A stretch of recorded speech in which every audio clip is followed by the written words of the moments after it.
Alright, if you're tuning in, these videos have probably been posted, and if they haven't been posted, then they will be posted. And this is the third video of we need to raise our children right to figure out why things are going wrong with all these school shootings and things. You know, you guys will get the picture. Anyway, you know, I just got out of my psychiatry class. So, that's going to be helpful for this video now that I've gotten somewhat of a taste of how psychiatry works.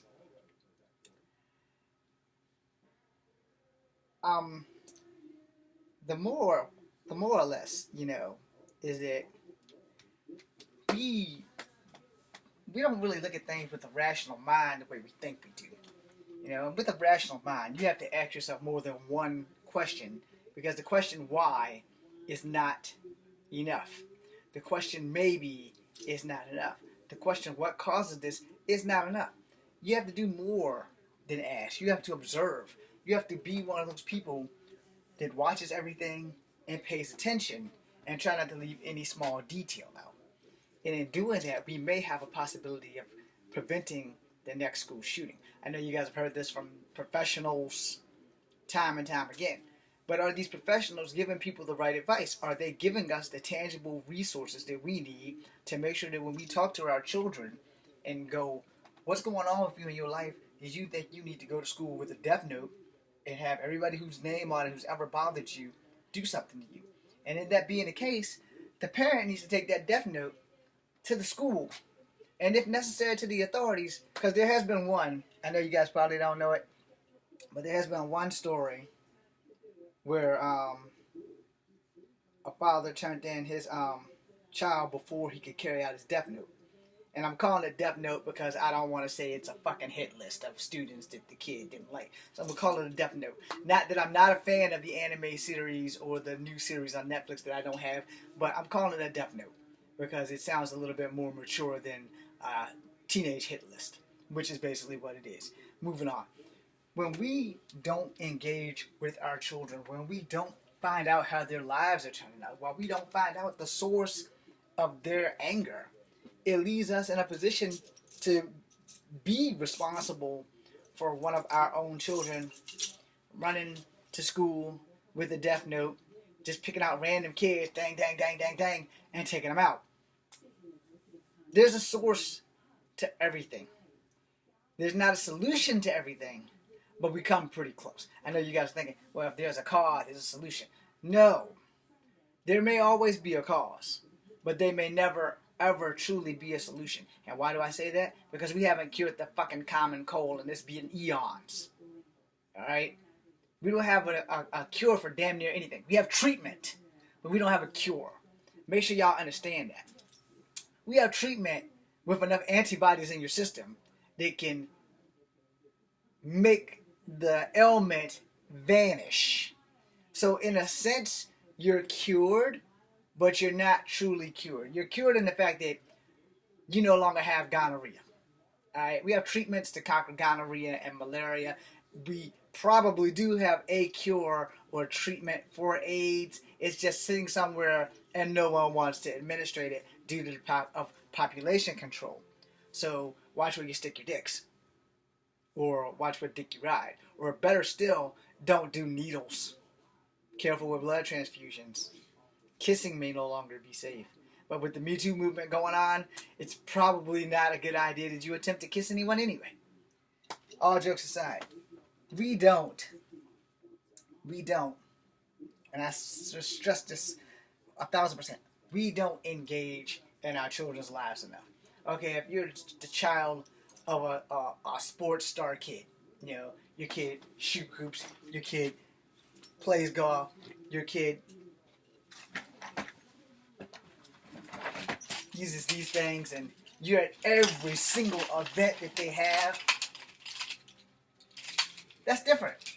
You're engaging in a part of their life, but that part is basically systemic. You're not engaging in what's going on at school.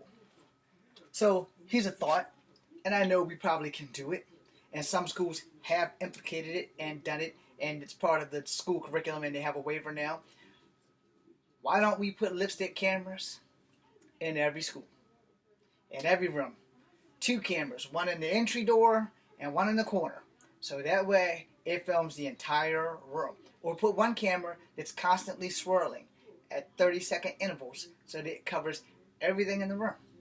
Or like when I worked in the theater, you put one camera that covers the whole room from ceiling to floor and let everyone know they're being watched. Because in many cases, if you know you are being watched, you're not going to go do something like masturbate in public because you know you're being watched. Now, granted, the bathrooms might be a little bit off limits due to the invasion of privacy laws, but you can have them in the entryway, and they can carry across the promenade. Now, granted, they're not allowed to go over the stall to see if you're shooting a deuce or anything like that, but if you have a camera in every building, in every school in America, the gun violence will stop. New York solved the problem once long ago with metal detector doors at every entrance. So you couldn't get in there with anything metal on you outside of your house keys and possibly a necklace. Because, you know, they're going to scan you, and then they have the guys with the little wands that scan you. I was a security guard, so it's called the wand. You know, not like a massaging tool. It's literally called a wand. Metal detectors. Big stick, about like a little bit bigger than a remote control standard. You know, but if we have to do this to keep our kids safe, is the price too high? No, the price is not too high, because you, not me, but you, all of you who are watching, all of you who have children, want your child to come home. Even if you fight with your child tomorrow, you still want your child to come home. Your child doesn't know that because they aren't living in the same reality as you in an educational standpoint.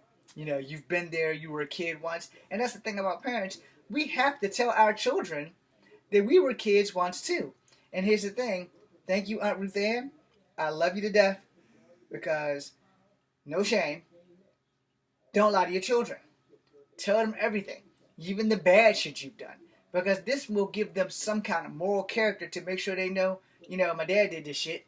It wasn't okay. He still did it. No, I didn't do this shit to say that it's okay. I did this shit because here's the old school parenting: do what I say, not what I do. You know, well, here's the thing about that. Kids generally do what they want and not what we say. So we tell them, okay, you don't want to do what I say, that's fine. When the cops come and knocking on your door, don't turn into a fucking baby and start crying, oh, daddy, I need help. No. I told you what not to do. You chose to do it. Now you have to live with that consequence. And it's up to your parents to be strong enough to let them do their job. And that's the problem. We don't engage in the academics of schooling.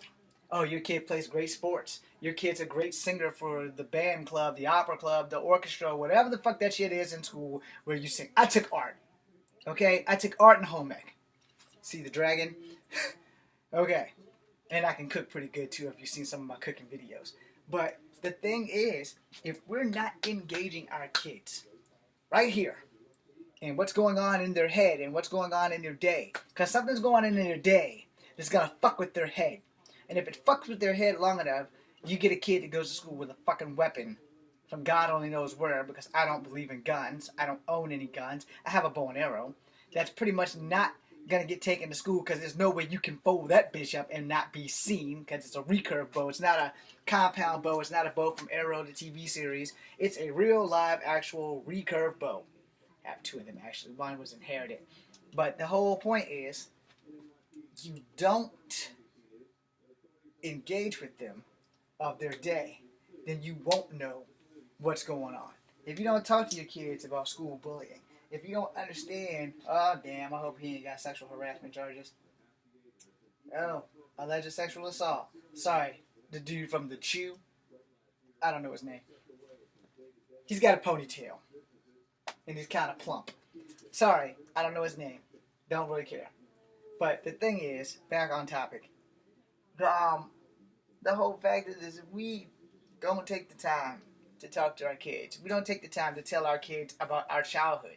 And that's where we fucked up right there. A lot of people are ashamed of their childhood. A lot of people have had bad childhoods. A lot of people would never tell their kid, like, I was sexually molested as a child. Now, please forgive me for those who were sexually molested as a child.